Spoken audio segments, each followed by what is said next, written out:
Saludamos a todos los hermanos y amigos que están conectados, compartiendo el estudio de la palabra de Dios mediante esta plataforma de Facebook y que podamos en esta noche ser bendecidos con el estudio de la palabra de Dios. Llegamos al capítulo 11 y ahí vamos a ver una tremenda batalla que se va a librar.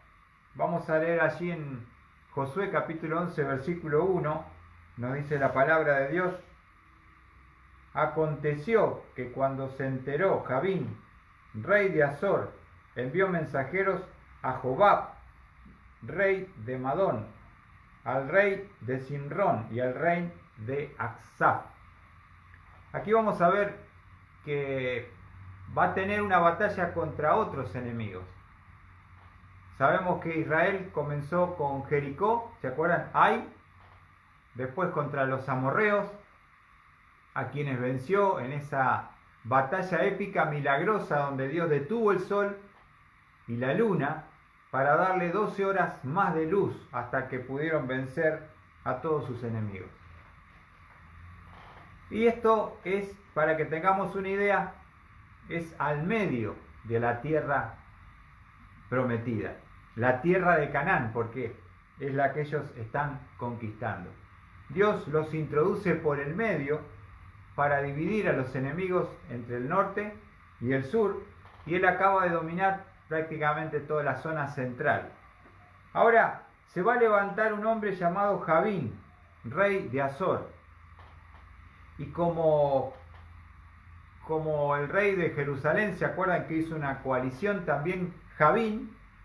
Esa palabra significa inteligente, una persona muy astuta para la guerra. ¿Y qué va a hacer? Va a ser una gran coalición, va a ser un gran ejército unificado, poderoso ejército unido para pelear contra Josué. Y realmente cuando vamos a leer el pasaje vamos a ver que no hubo otro ejército tan grande que se armó para enfrentar a Israel y a Josué. Porque el terror se iba apoderando de todos los enemigos y Josué venía teniendo conquista tras conquista, Dios peleando por Israel y teniendo victoria, ¿no? Y cuando tenemos victoria, el enemigo le molesta y se inquieta y quiere tratar de trabarnos y de ponernos oposición. Y siempre esa oposición va a ser en unidad. Y vamos a ver, nos dice la palabra de Dios allí en el versículo 2, fíjense: y los reyes que estaban al norte, en la región montañosa, en el Arabá, al sur de Cineret, y en las tierras bajas, en las alturas de Dor, al occidente. Y aquí nos dice en el versículo 3, al cananeo, que estaba al oriente, y al occidente, al amorreo, al hitita, al fereceo, al jebuseo, en la región montañosa, al heveo, al pie del Hermón, en la tierra de Mizpa. Podemos decir que estos enemigos que se van a reunir, que son un montón, una coalición con un ejército imponente, enorme, son de la parte norte de la tierra de Canaán. Si pudiéramos estudiar geográficamente cada uno de estos reyes que se van a unir, vamos a ver que es prácticamente toda la parte norte. Y nos dice la palabra de Dios en el versículo 4: y salieron ellos, todos sus ejércitos con ellos, tanta gente como la arena que está a la orilla del mar, observen, con muchísimos caballos y carros. Imagínense lo que fue el poderoso ejército unido para pelear contra Josué.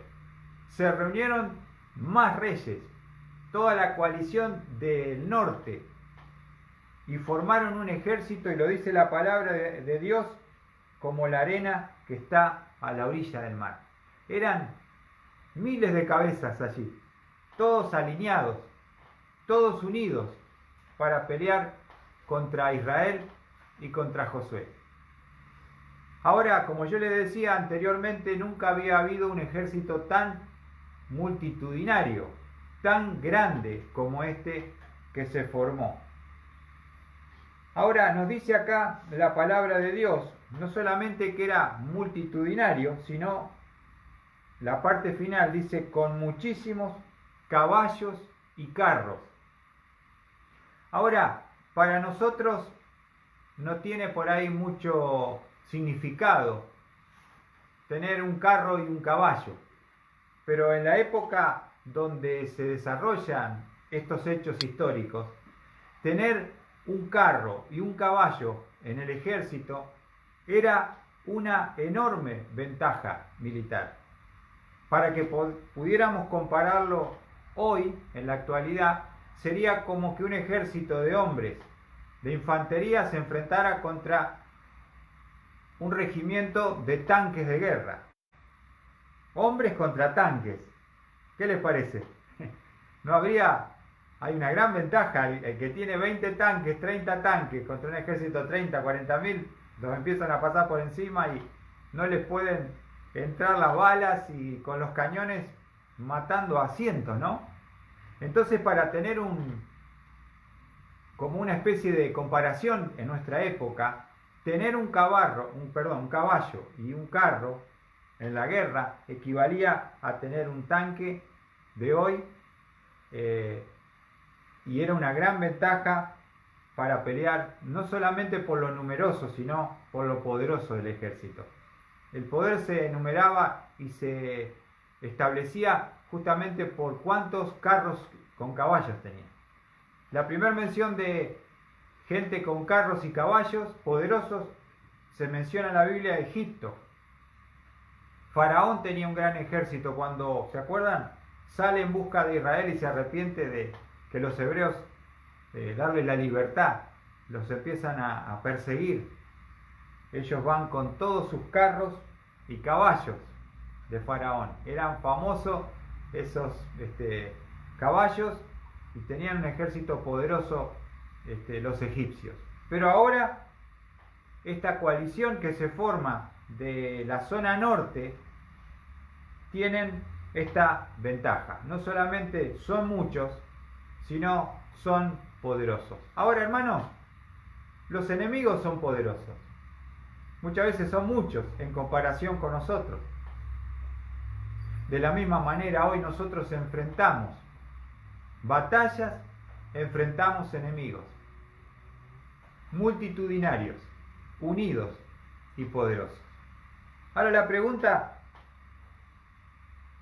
que yo me hago esta noche, estudiando la palabra, ¿qué habrá sido ante los ojos de Israel ese ejército como la arena del mar que estaban allí, con muchos carros con caballos? Y saben que quiero mostrarles también, hermanos queridos, que hay una promesa que Dios había dejado en la palabra para cuando ellos llegaran a enfrentar este tipo de enemigos. La palabra de Dios nos prepara y nos anticipa a las batallas que nosotros debemos enfrentar. Si nosotros estudiamos la palabra, si conocemos la palabra, si conocemos las promesas, cuando tengamos al enemigo enfrente, debemos aferrarnos a ellas, debemos conocerlas, debemos memorizarlas, porque son las que nos van a dar la confianza y la seguridad de no caer en el temor, en el miedo, en el terror, de mirar a veces los enemigos, como dice esa canción, los enemigos son muy poderosos, ese himno, ¿no? Tú eres mi amigo Dios, fuerte Adalid. ¿Se acuerdan del himno? Los enemigos son muy poderosos. Y eso es lo que va a enfrentar Israel. Pero quiero mostrarles una promesa que Dios había dejado en su palabra, que se encuentra en el libro del Deuteronomio, capítulo 20.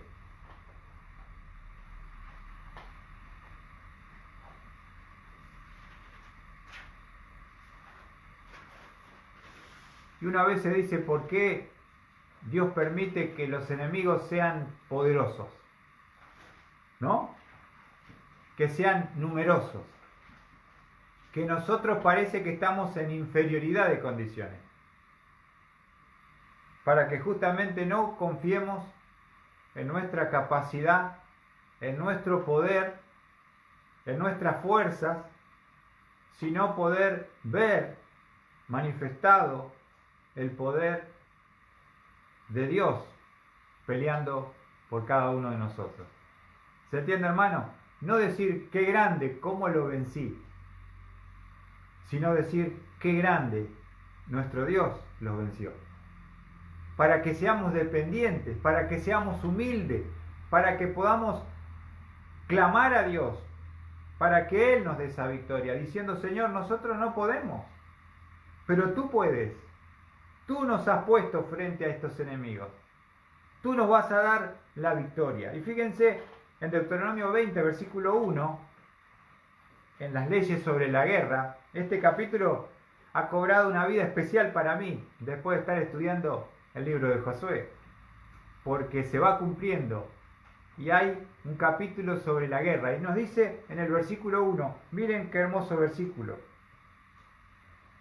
cuando salgas a la batalla contra tus enemigos y veas caballos y carros y pueblos más numerosos que tú, no tengas temor de ellos, porque el Señor tu Dios, que te sacó de la tierra de Egipto, está contigo. Hermanos, lo vuelvo a leer. Cuando salgas a la batalla contra tus enemigos y veas caballos y carros y pueblo más numeroso que tú, no tengas temor de ellos, porque el Señor tu Dios, que te sacó de la tierra de Egipto, está contigo. Es justamente este cuadro que Israel está enfrentando, esta coalición de un ejército como la arena del mar, numeroso y poderoso. Y lo natural del hombre, de nuestro corazón, es tener temor. Es desfallecer, es decir, ¿cómo lo vamos a enfrentar? Y la otra pregunta es, ¿cómo lo vamos a vencer? ¿Y cuál es la ventaja que tenemos, hermano, en la batalla? La ventaja y la bendición que tenemos en la batalla es porque el Señor tu Dios, que te sacó de la tierra de Egipto, está contigo. No te olvides, mi hermano, que la presencia de Dios está contigo, está en ti, está sobre ti. Yo no estoy solo en la batalla, no estoy solo en la lucha, aunque a veces yo me sienta de esa manera. Como padre, como esposa, como hijo, como obrero, como empleador, la posición que tenga, te vas a sentir muchas veces solo y te vas a sentir diciendo, ¿cómo voy a enfrentar a este enemigo? Pero ahí necesitamos recordar lo que dice este hermoso versículo, una promesa: el Señor tu Dios, que te sacó de la tierra de Egipto, ¿está contigo? No te olvides, mi hermano, ¿quién está contigo? Y como siempre decimos, si Dios es por nosotros, y lo cantamos, ¿quién contra nosotros? Una cosa es cantarlo, una cosa es estudiarlo, pero otra cosa cuando vos lo tenés al enemigo enfrente y tus piernas tiemblan. Este es el tiempo de confiar en las promesas de Dios, en la palabra de Dios, porque está la presencia de Dios. ¿Se acuerdan? ¿Alguno se habrá acordado cuando vio semejante cantidad de cabezas y hombres, caballos y carros? Dice Deuteronomio 21, hermanos. ¿No?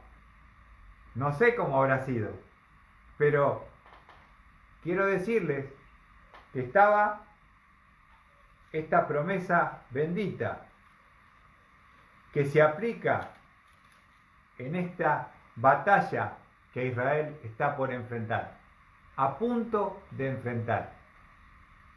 Y eso es algo que a veces uno olvida, hermano, se olvida de quién es y se olvida de quién está contigo. Dios es lo más poderoso y grande de este universo. No hay nadie que se le pueda asemejar. Pero a veces uno, cuando pierde la vista del Dios que tiene y lo concentra en el poder del enemigo, porque uno lo puede ver claramente al enemigo, ¿no es cierto? Y a Dios no lo vemos. Lo vemos por medio de la fe. Como dice Hebreos 11, que Moisés se sostuvo como viendo al invisible. Cuando Faraón lo quería matar, cuando lo empezó a perseguir como si fuera una rata, dice que Moisés se sostuvo como viendo al invisible. ¿Se entiende? Si no, uno perecería en todas las batallas, perdería todas las batallas. Entonces, ¿con qué está luchando esta noche? ¿Cuál es el enemigo que enfrenta? No te olvides que en cada batalla la persona de Dios está en ti, sobre ti, a favor de ti. Y ese es el tiempo donde uno debe creer, debe confiar. Acá no importa lo que uno conoce de la palabra. Uno puede estar lleno de Biblia y versículos, pero en el momento de enfrentar al enemigo, uno tiembla y perece, porque en realidad no está confiando en lo que conoce, no lo cree de verdad. Y las batallas y los enemigos que Dios nos pone, lo ponen en evidencia. ¿Cómo está mi confianza en Dios? ¿Cómo está mi confianza? Así que había que estar ahí, ¿no es cierto? El ejército de Israel, Josué, y era un ejército enorme, numerosos lo superaban muchísimo, pero encima muchísimos caballos y carros, alineados los tanques. Decís, ¿cómo le va? ¿Cómo vamos a enfrentar a este enemigo? ¿Cómo no vamos a perecer? Ahora, Dios conoce nuestros temores. Dios entiende nuestros miedos. Por eso siempre nos va a dar algo de qué aferrarnos. No somos máquinas, ¿no es cierto, hermano? Muchas veces andamos bien, andamos aferrados, andamos en victoria, y otra vez andamos tecleando, tambaleando, como Pedro, que empezó a ver el viento de la tempestad y se hundió. Caminó unos pasos por fe y después se hundió. ¿No nos pasa a veces? Nos falta tener esa firmeza constante, esa confianza, porque cada día hay que aprender a vivirlo por la fe, mi hermano.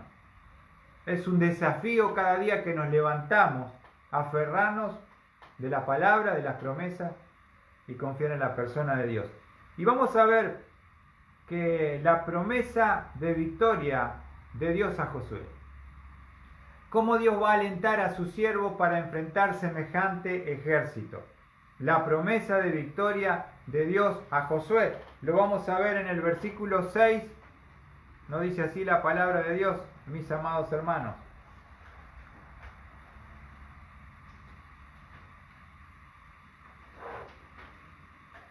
Entonces dijo el Señor a Josué: no temas a causa de ellos, porque mañana a esta hora yo entregaré a todos ellos muertos delante de Israel. Desjarretearás sus caballos, quemarás sus carros a fuego. Acá vamos a analizar un poquito esta promesa para que entendamos bien. Lo primero que vemos en la promesa, ¿qué dice la primera parte? No temas a causa de ellos. ¿Por qué no temo? Porque mañana, a esta hora, yo entregaré a todos ellos muertos delante de Israel. La promesa de Dios, yo los voy a entregar muertos. Estos que están ahí parados, imponentes, numerosos, que parecen inexpugnables, mañana yo te los voy a entregar muertos. Vas a ver sus cadáveres ahí en el suelo de una gran matanza, de una gran victoria. Hay que verlo por la fe, ¿no? Dios siempre apela a nuestra fe, a creer lo que Dios dice es verdad. Ahora, ¿cómo? Hay una parte, yo veo acá en este versículo, que hay una parte divina. La parte divina dice, porque mañana a esta hora yo entregaré a todos ellos muertos delante de Israel. Esa es la parte divina. Dios dice, te prometo entregarlos muertos mañana. Pero hay una parte que también Josué tiene que hacer.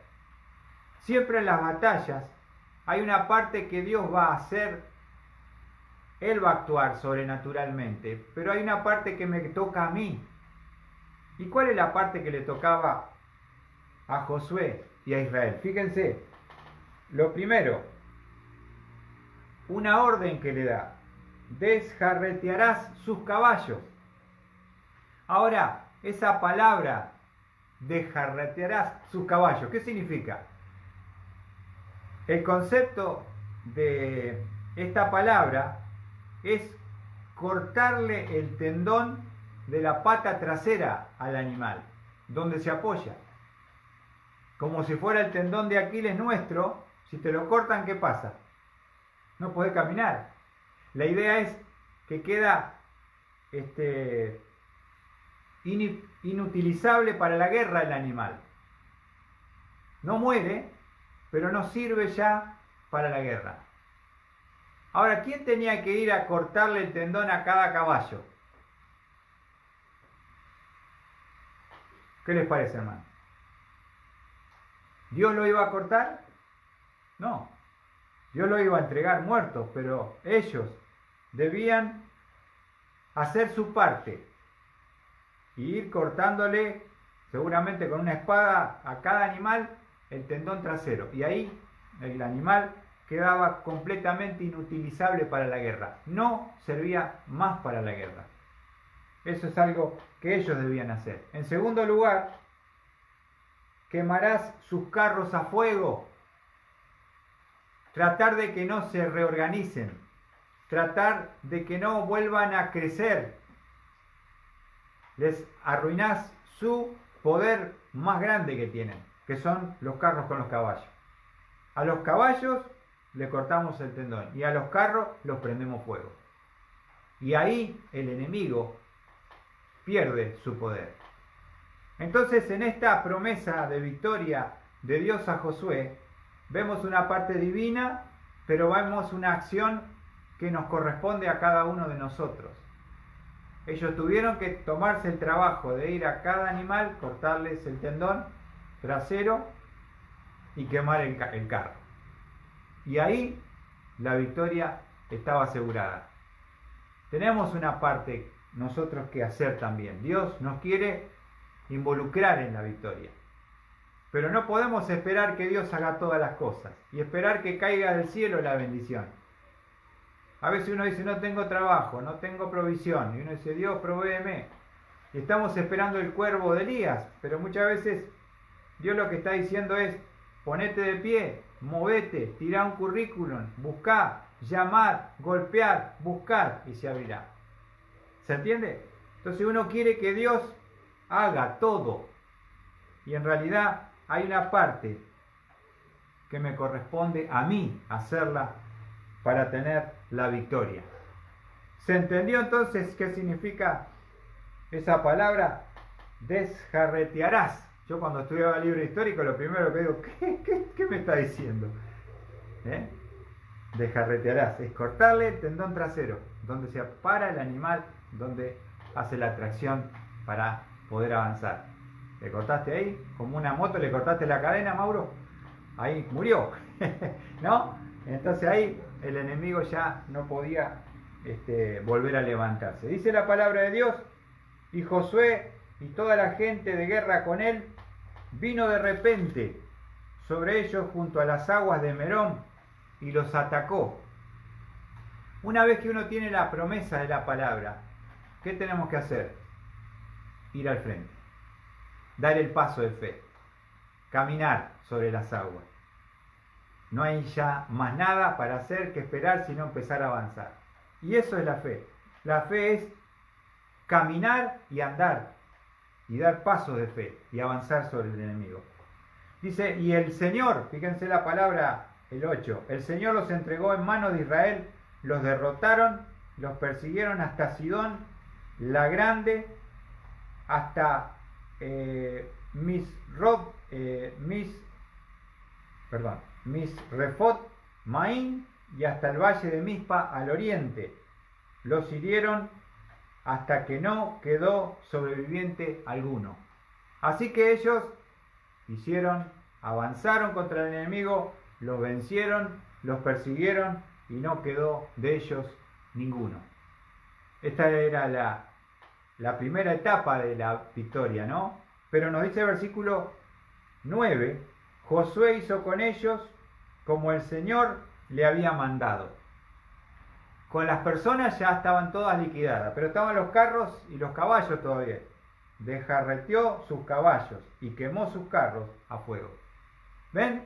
Cuando Dios hace su parte y yo hago la mía, la victoria está asegurada. A veces falla o algo no sale bien porque la parte mía yo he fallado. Y Dios no va a hacer mi parte. Dios espera obediencia en lo que me pide para que la victoria sea definitiva y completa. Dice, por ese mismo tiempo Josué volvió y se apoderó de Hazor e hirió a espada a su rey, porque Hazor antes había sido cabeza de todos estos reinos. O sea, con el principal ciudad, cabeza de todo, ¿qué hizo? Mató al rey. Y dice versículo 11, e hirieron a filo de espada a todas las personas que había en ella, destruyéndolas por completo. No quedó nadie con vida. Y a Hazor la prendió fuego. Mató al rey, mató a la gente, prendió fuego a la ciudad, que era la principal, la cabecera de toda esa zona norte. Ahora vamos a ver la provisión de Dios para su pueblo, porque no todo era muerte, destrucción. Dios había prometido también proveerles a ellos, y nos dice a partir del versículo, vamos a ver el versículo 12, y tomó Josué todas las ciudades de estos reyes, y a todos sus reyes los hirió a filo de espada, los destruyó por completo, tal como Moisés, siervo del Señor, había ordenado. No había que dejar, ¿se acuerdan?, a nadie. En Deuteronomio 20 ya lo hemos leído varias veces.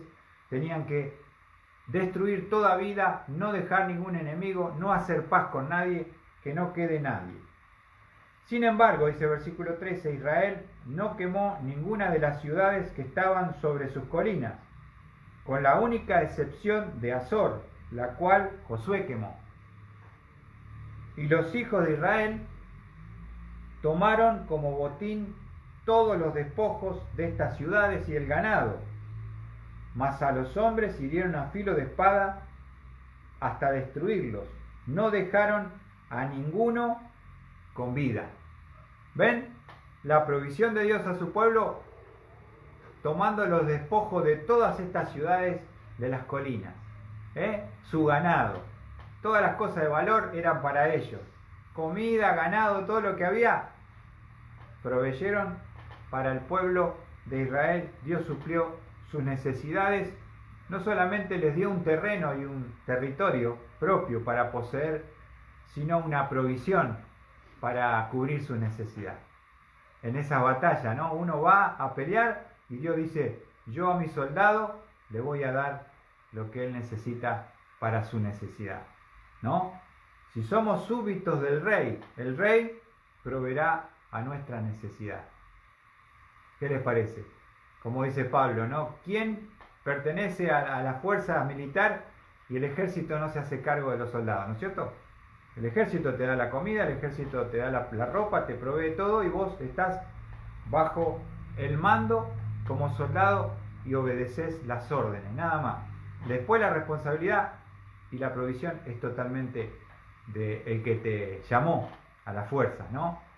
Un lugar para dormir, un plato de comida para comer, una ropa para ponerse, todo lo provee el ejército. Y Dios, de la misma forma, nos llama a combatir como sus soldados y Él promete provisión para cada una de nuestras necesidades. Las balas, imagínate que el soldado tenga que ir a comprar la bala. ¿Quién se la da la bala? El ejército. Acá tenés el arma, acá tenés las balas, acá tenés la ropa, acá tenés para defenderte, ponete el casco, ponete las botas, acá tenés la comida, acá tenés los vehículos para trasladarte, todo lo provee el ejército. Dice versículo 15, me gusta mucho este versículo, dice, tal como el Señor había ordenado a Moisés su siervo, así Moisés lo ordenó a Josué. Y así Josué lo hizo. Y anoten en su Biblia, aquellos que marcan y anotan, no dejó de hacer nada de todo lo que el Señor había ordenado a Moisés. Una de las características distintivas de un líder conquistador es su grado de compromiso en la obediencia absoluta y total a su capitán. La lealtad y la obediencia a su máxima autoridad. Qué bárbaro, ¿no? Porque esa es la clave del éxito, hermanos. Como lo hizo Moisés, dice, Josué lo hizo, no dejó de hacer nada de todo lo que el Señor había ordenado a Moisés. Él estaba en completa obediencia. Todo lo que se le pedía, él lo ejecutaba. Y por eso Dios le daba la victoria. Fíjense, por ejemplo, cuando Dios lo llamó a Josué. Era una de las claves del éxito. Josué 1:7. Recordar su llamado. Cuando Dios le dijo, ahora mi siervo Moisés ha muerto, ahora levántate y pasa este Jordán. ¡Oh! Tremendo, ¿no? Suceder a Moisés, ni más ni menos, su padre espiritual, que lo entrenó por 40 años a Josué. Dice Josué 1:7, solamente sé fuerte y muy valiente. Cuídate de cumplir toda la ley que Moisés mi siervo te mandó. No te desvíes de ella ni a derecha ni a izquierda, para que tengas éxito donde quiera que vayas. ¿Cuál es la fórmula del éxito bíblico, hermanos? El éxito bíblico está determinado por la total obediencia. Si tú eres una mujer, un joven, un hombre, un varón, un anciano, obediente, tienes el éxito asegurado. Eso fue lo que Dios le prometió a Josué cuando lo llamó. Entonces lo único que él se tenía que cuidar era de ser obediente en todo lo que la ley de Moisés había escrito algunos años antes. Simplemente creo que eso es lo que uno a veces no tenemos en cuenta, hermanos. Nuestra obediencia. ¿Cómo está nuestra obediencia? A lo que Dios nos pide, a lo que Dios nos demanda. Muchas veces lo tomamos como opcional, no como obligación. ¿Entienden? Y después las cosas no salen. Y después fracasamos en lo que emprendemos. Nos equivocamos en las decisiones. Y nos frustramos y nos enojamos encima con Dios diciendo, qué mal que me salió, ¿por qué me sale mal esto? ¿Y por qué no funciona? ¿Y por qué esto? ¿Y por qué? La pregunta que uno debería hacerse, honestamente, ¿cómo está mi obediencia hacia Dios, hacia su palabra? ¿Estoy tomándome en serio lo que Él me pide? ¿Estoy mostrándole amor mediante la obediencia? Jesucristo dijo, Si me amáis, mis palabras guardaréis. El que obedece la palabra, se somete a la persona de Dios, ese es el que le ama. El amor es una acción de obediencia porque quiero agradarle a Él.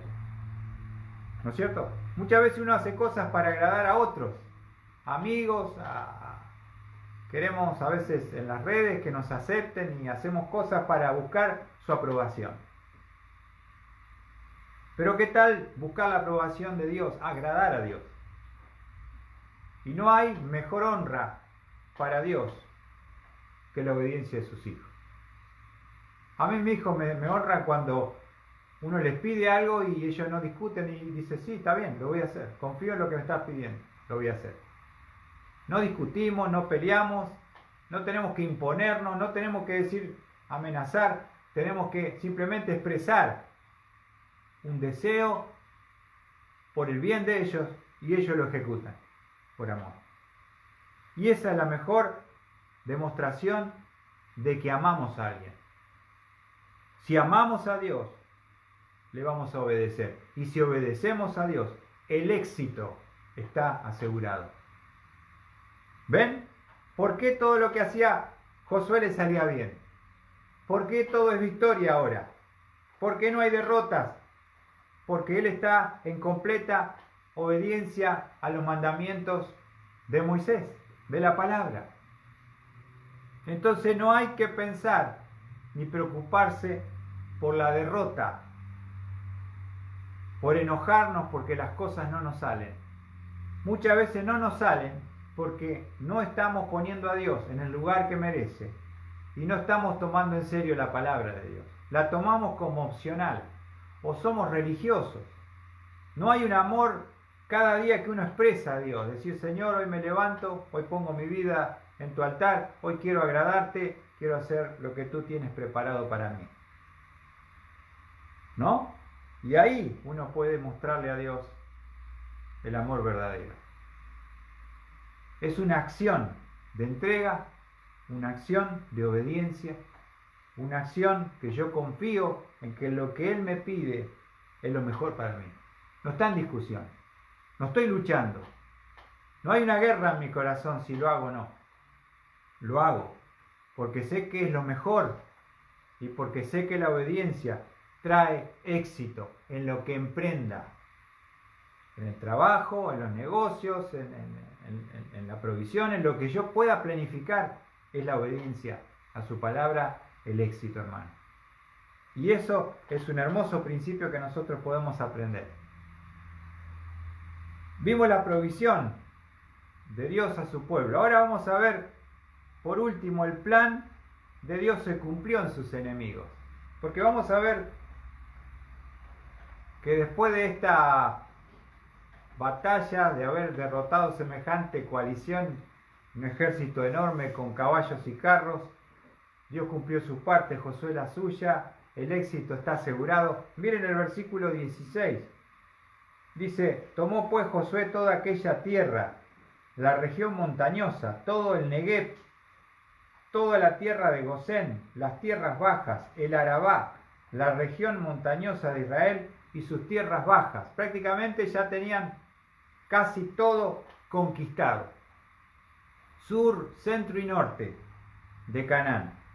Desde el monte de Alac, que se levanta hacia Seir, hasta Baal-Gad, en el valle del Líbano, al pie del monte Hermón, capturó a todos sus reyes, los hirió y los mató. Esto es en Galilea, ¿no? Para que tengamos más o menos una idea, el monte Hermón. Por mucho tiempo Josué estuvo en guerra con todos estos reyes. Ahora, no es fácil, hermano, la conquista. Lleva un esfuerzo, un sacrificio, obediencia y pelea tras pelea. A veces uno se cansa de pelear, se cansa de batallar, se entrega. Y ahí el enemigo nos va a ganar en esa área. Pero él luchó por años. Quiero decirles que, para que tengamos una idea, el libro de Josué abarca de conquista llevó unos 25 años de pelea, de batallas, con reyes de distintos lugares, de distintos enemigos, de distinta forma, en distinta manera. 25 años conquistando la tierra de Canaán para que sea la bendita tierra de Israel. Es como cuando uno llega ya al final de la carrera y mira lo que Dios le ha dado con los esfuerzos, el sacrificio, ve su casa, ve su vehículo, ve todo lo que Dios ha provisto y vos decís, ¿cuánto sacrificio hay acá? ¿Cuántos años, cuántas horas invertidas, no? Para poder disfrutar, para poder tener esto. No me lo regalaron, Dios me lo dio, me bendijo, pero también yo puse mi sacrificio, mi esfuerzo para tener lo que tengo. Y eso te da una verdadera satisfacción, de que tu vida no ha sido en vano, de que todo esfuerzo tiene su recompensa y su sacrificio tiene su bendición. Ahora, no es que se lo dieron, no es que se lo regalaron. Él tuvo que salir a enfrentar cada uno de esos reyes, cada uno de sus pueblos, de distintas características, de distinta armamento y etnia. Cada uno tenía sus poderes, sus digamos así, cosas que enfrentar del enemigo, ¿no? Algunos eran fuertes en una cosa, otros fuertes en otra, pero a cada uno los enfrentó y los pudo vencer. Ahora, dice, versículo 19, no hubo ciudad que hiciera paz con los hijos de Israel, excepto, ¿se acuerdan? Los hebeos que vivían en Gabaón, que lo engañaron, ¿se acuerdan? Los únicos que hicieron pacto con Israel, porque fueron astutos, fueron los gabaonitas, que ya lo estudiamos, que Josué no consultó a Dios y lo engañaron. Y allí, bueno, fueron los únicos que no los pudo destruir porque hizo un pacto de paz, había jurado por el Señor, y bueno, ya está, no podían tocarlo. Pero miren lo que dice, excepto los hebeos que vivían en Gabaón, de todas se apoderaron por la fuerza. Ahora, ¿por qué pongo el plan de Dios se cumplió con los enemigos? Porque Dios tenía un plan para Canaán, para la tierra, me refiero a Canaán, a la tierra prometida, cuando Dios hablaba con Abraham, con Isaac y con Jacob. Esto se la daré a tu descendencia. ¿Cuántos años pasaron hasta que esa promesa hecha a Abraham, a Isaac y a Jacob se cumple ahora en la posesión después de haber peleado las batallas? A veces llevan años las promesas poder conquistarlas en la realidad y disfrutar de lo que Dios tiene preparado. Es un proceso que lleva esfuerzo, que lleva sacrificio, que lleva años hasta que uno lo puede poseer. ¿Se entiende? No es que es todo magia y que todo cae y si acá te lo doy, disfrútalo. No, luchalo, pelealo y después lo vas a poder disfrutar con gozo en tus últimos días. Dice versículo 20, miren qué interesante este versículo, dice, porque fue la intención del Señor, anoten esto, endurecer el corazón de ellos para que se enfrentaran en batalla con Israel, a fin de que fueran destruidos por completo, sin que tuvieran piedad de ellos y los exterminaran, tal como el Señor había ordenado a Moisés. Ahora, hermanos, lo que nosotros a veces nos cuesta entender o le ponemos demasiada emoción, es decir, ¿por qué un Dios de amor sería, no? Manda a destruir de esa forma a mujeres, niños, y hombre, todo y liquidar. Porque justamente estos pueblos, ya lo hemos dicho, pero lo reiteramos, por supuesto que Dios es un Dios de amor. ¿Quién puede dudar de eso? Pero también Dios es un Dios de justicia. Y el pecado tiene que ser castigado.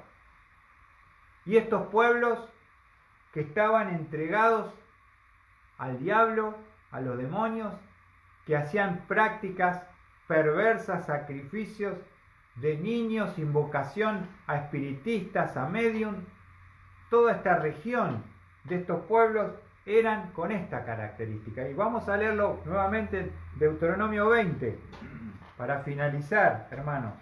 Deuteronomio 20.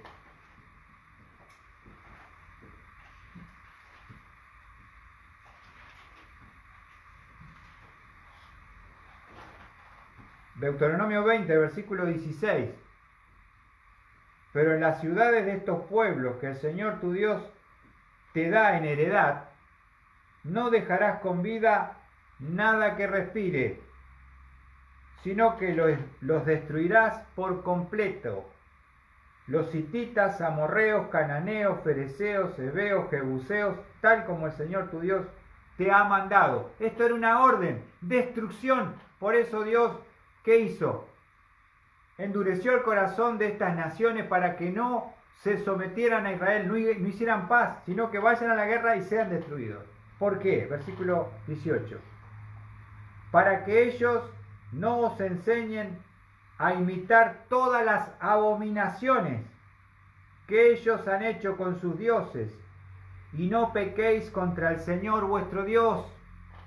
Abominación, algo que produce asco, digamos así la palabra, a Dios, sus prácticas idólatras, inmorales, tremendas, perversas que ellos practicaron. Por eso debían ser destruidos y eliminados. Por eso existe un infierno, porque existe un Dios de justicia, y aquel que no se arrepiente de su perversidad, de su maldad y su abominación, será arrojado vivo al lago de fuego que arde por la eternidad. Este es otro aspecto de Dios. No es el Dios solamente que ama y que es amigable y que pasa todo por alto. No tenemos que equivocarnos en cuanto a nuestra teología. Este es un Dios de justicia. Es un Dios que si marca algo y lo advierte es por una razón valedera. Entonces, aquí se cumple el plan de Dios con sus enemigos. Por eso cuando leemos allí, nos dice, porque la intención del Señor, endurecer el corazón de ellos, para que se enfrentaran en batalla con Israel, a fin de que fueran destruidos por completo, sin que tuviera piedad de ellos, y los exterminara, tal como el Señor había ordenado a Moisés. Ya lo leímos recién. ¿Cuál era la orden? Elimina, extermina, destruye, todo. Lo único, ¿se acuerdan? Esa historia de salvación y gracia que encontramos. ¿Se acuerdan en Jericó? Rahab, que ella creyó, que ella se arrepintió, que ella salvó a ella, a su familia, y vivieron con Israel. Dios distingue y conoce el corazón de cada uno. Pero si uno tiene este corazón perverso, que Dios abomina y que Dios advierte, Israel fue un instrumento de justicia de Dios. No solamente para proveerles a ellos una tierra propia, sino para eliminar las abominaciones, la oscuridad y el ocultismo de estos pueblos que habitaron esta tierra de Canaán. Así se cumple el propósito de Dios, mis hermanos. Así que Dios es amor, sí. Dios es justo, sí. Por eso hay cielo, porque Dios es amor. Y por eso hay infierno, porque Dios es justicia. Entonces, que podamos ser animados, alentados y desafiados esta noche, hermanos, a poder enfrentar nuestras batallas, confiando en las promesas de Dios, confiando en la presencia de Dios y cumpliendo en obediencia, amándole a Él, demostrándole que realmente nos interesa lo que dice. Creemos lo que Él nos está enseñando para hacernos diferentes. Si no, mi hermano, ¿qué hacemos con la Biblia si nosotros no hacemos lo que dice la palabra? Somos igual a cualquier incrédulo hijo del diablo mortal de este planeta. No hay ninguna diferencia. Solamente ser salvo. Dios quiere que sea alguien distinto, diferente, y que pueda ganar a todos aquellos familiares y amigos, vecinos que amamos, que necesitan escuchar el mensaje de salvación. Que Dios les bendiga, mis hermanos, y que podamos meditar en su bendita palabra.